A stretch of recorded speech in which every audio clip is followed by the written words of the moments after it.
കേരളത്തിൽ 9 സ്ഥലങ്ങളിൽ 24 മണിക്കൂറിൽ അതിതീവ്ര മഴയാണ് രേഖപ്പെടുത്തിയിട്ടുള്ളതെന്ന് റവന്യൂ മന്ത്രി കെ രാജൻ. ഇന്നും നാളെയും ശക്തമായ മഴയുണ്ടാകും. സംസ്ഥാനത്ത് 3953 ക്യാമ്പുകൾ തുടങ്ങാൻ സ്ഥലങ്ങൾ കണ്ടെത്തിയിട്ടുണ്ടെന്നും 2 NDRF ടീം കേരളത്തിലുണ്ടെന്നും മന്ത്രി പറഞ്ഞു. ഇന്നും നാളെയും പരക്കെ മഴയുണ്ടാകും എന്ന് തന്നെയാണ് കാലാവസ്ഥാ പ്രവചന വകുപ്പ് നമുക്ക് നൽകിയിട്ടുള്ള പൊതുവായ നിർദ്ദേശം. സാധാരണ നിലയിൽ 4 ദിവസമായി പെയ്തുകൊണ്ടിരിക്കുന്ന മഴയ്ക്ക് ഇന്നും നാളെയും കഴിഞ്ഞാൽ ചെറിയൊരു ശമനം ഉണ്ടാകും എന്നാണ് ഇപ്പോഴത്തെ നിർദ്ദേശങ്ങളനുസരിച്ച് കാണാൻ കഴിയുന്ന. അരികിൽ രൂപപ്പെട്ട ന്യൂനമർദ്ദം നാളത്തോടുകൂടി കഴിയുമ്പോൾ കുറച്ചേറെ ശക്തി കുറയും എന്നുള്ളത് കൊണ്ടാണ് അങ്ങനെ അഭിപ്രായ പ്രകടനം നടത്താൻ തയ്യാറായത്.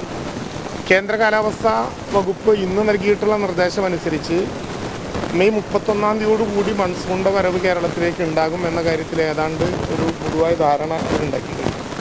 അപ്പോൾ സാധാരണ നിലയിൽ മൺസൂൺ കൂടി വരുന്നത് വരെ ചേർന്ന് നിൽക്കാവുന്ന വിധത്തിൽ വേനൽക്കാലത്തുണ്ടായ ഈ അധിക മഴ ഒരു വലിയ പ്രശ്നമായിട്ട് മാറിയിട്ടുണ്ട് എന്നുള്ളത് തന്നെയാണ് യാഥാർത്ഥ്യം.